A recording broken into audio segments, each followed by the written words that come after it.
Topwater smallmouth season is finally here, and in today's video I'm going to break down everything you need to know about catching smallmouth around the Mayfly Hatch to have success on your bodies of water. Now, if you guys don't know who I am, my name is Benjamin Nowak, and this channel is dedicated to teaching you bass fishing tips, taking you on trips, and teaching you about things such as catching smallmouth around the Mayfly Hatch to have success on your bodies of water. So if you guys enjoy that style of content, please consider subscribing to the channel, growing this community, and turning this into something bigger and better.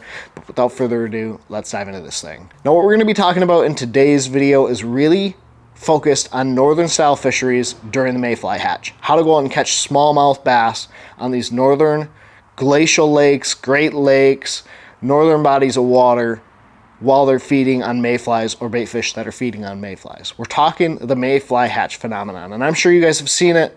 These guys posting these big radar images of St. Clair with the Mayfly Hatch going on, or guys posting pictures where there's buildings covered in mayflies, or guys posting topwater catches, etc., etc. The Mayfly Hatch is a really, really cool phenomenon and cool time of year.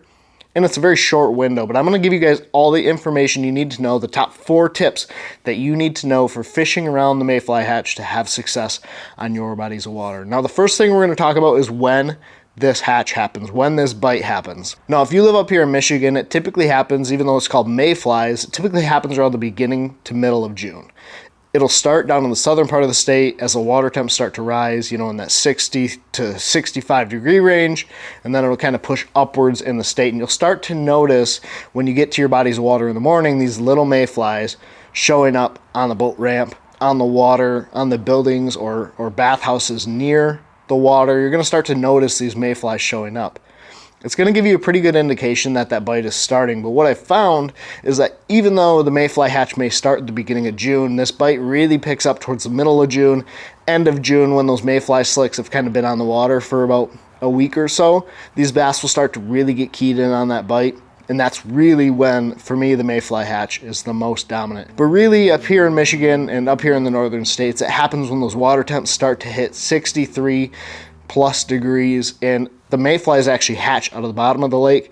They'll hatch to the top, and then they'll fly out. So really, really cool phenomenon. Mayflies hatch from the bottom of the lake, kind of come up out of the water, and they'll hatch on the top of the surface. And that's where you're going to see all those mayfly carcasses on your bodies of water. But where does the Mayfly Hatch actually happen? To be quite honest, it doesn't necessarily matter. Now, it typically happens in softer bottom areas, but what I mean by that is it doesn't matter where the Mayfly Hatch happens, it matters where those mayfly slicks end up. So what I'm focusing on is where the wind is blowing into, where the current is pushing into, those slick areas where you maybe have a current break or current seam created by current or wind on your lake, where those mayfly slicks are going to kind of hang out and settle. The smallmouth will be keyed in on those wind-blown areas, those areas where those slicks are being blown into, and they will follow that slick around your lake. So what you're looking for, even though the Mayfly Hatch may happen in soft bottom areas, are actually where those slicks are setting up, forming, and really congregating in the biggest volume. Especially up here in the north where we don't have a lot of overhanging trees on our glacial bodies of water, I'm looking for those areas where those slicks are setting up, forming, and it could be in deep water, could be in shallow water, but where that wind and current is forming those mayfly slicks is where I'm going to be targeting those smallmouth. Now, let's take Lake St. Clair, for example. I'll never forget a couple years ago, I had the opportunity to help Scott and Martin film his show, and what we started on when we started filming that show was this mayfly slick that he had been following around for the past couple days on the FLW tour. This mayfly slick was moving day to day, but he would follow it and he'd start underneath this big slick up in the northern part of Anchor Bay. So he had located this slick. He would go out there and he'd throw a popper in the morning trying to get 1 or 2 big bites, but he would continuously locate this slick day to day, and you can look for it, visually look for it on your body of water and follow it around. So focus on where those slicks are setting up based on the current and wind on your body of water, and you'll have success this time of year. Obviously, it's important to figure out where the slicks are setting up, but the very, very best areas, and this is point number 3, where I'm looking to catch those smallmouth, the very best areas are where those slicks intersect some form of cover or structure on your lake. This could be a slick that forms over a rocky wind-blown point that pushes up onto a main lake flat. Those smallmouth that are already hanging out on that point or main lake flat, then have a really easy opportunity to feed on the mayflies and the bait fish that are feeding on the mayflies. The best locations are the ones where the slicks intersect some major form of structure cover in your lake. Now, while it's really, really easy to follow around slicks, what is a little bit more difficult is finding the most effective slicks where they push into or intersect with some form of cover or structure on your body of water. Last season, when I was practicing for that Bass Team Series on Hubbard Lake, the very first morning of practice, what I had noticed was that there was a mayfly hatch starting to show up. And I had some fish generally located. There was an area where there was a little point that came out, and the wind was basically blowing straight into it. But there was a big mayfly slick blowing into this point that came out, and I started there and took my popper and was making really long casts along the edge of that slick, along the edge of that point, and I was able to get probably 22 pounds in the first 15 minutes of practice, just fishing the edge of that mayfly slick. That bite ended up going away on me, but it was really cool to see that intersection of the bugs and the point that I was fishing, where those fish were hanging out. And when you can find that intersection, when you can find those areas where you have slicks coming across some sort of major contour change, you can really get right fast and have a lot of success. Now, this does not actually always have to be topwater, and this kind of is going to lead us into point 4. But obviously it's easy to find the slicks on the top of the water, but finding the active slicks where there's bait fish underneath or the bass are setting up is really, really key. Now, you can go fish every slick on the lake, but if you don't have that intersection, that magical recipe, or you don't have bait that's up under the slick, typically those smallmouth aren't going to be there. Now, it's really cool to be able to go throw topwater around random slicks, but you're not going to have as much success as the next guy who understands the intersection is the key, and the bait fish are like the magical key. If you have the slick with the contour or cover with the bait fish and the smallmouth, that is the magical key for success during the mayfly hatch. Now, a lot of guys will go out and throw hair jigs, they'll throw Cindy rigs, they'll throw small poppers that try to match the size of the forage. A lot of times what I'm trying to imitate is the bait fish or the forage that are feeding on the mayflies.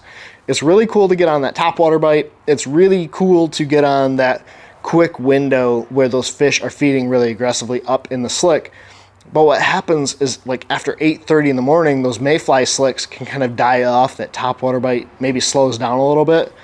You can take like a jerk bait and fish it on the edge of a slick or a small spy bait or a small swim bait and have equally as much success, not necessarily trying to imitate the mayflies, but trying to imitate the forage that are feeding on the mayflies. A lot of people think fishing around the mayfly hatch can be really, really easy, and it can at times, but looking back to Lake St. Clair when Chad Grigsby won it on a small spy bait, Scott was fishing those slicks, but what separated Chad from all the rest of the guys is he understood that bite on the mayfly slicks would die off, and then he'd have to switch his approach to get those fish around the mayflies to continue to eat throughout the day. And what he was doing was he'd take a small spy bait, and this really kind of blew up spy baiting, caught 97 pounds on a small spy bait, fishing for those suspended fish underneath the mayfly slicks or in those general areas, as well as a really heavy tube.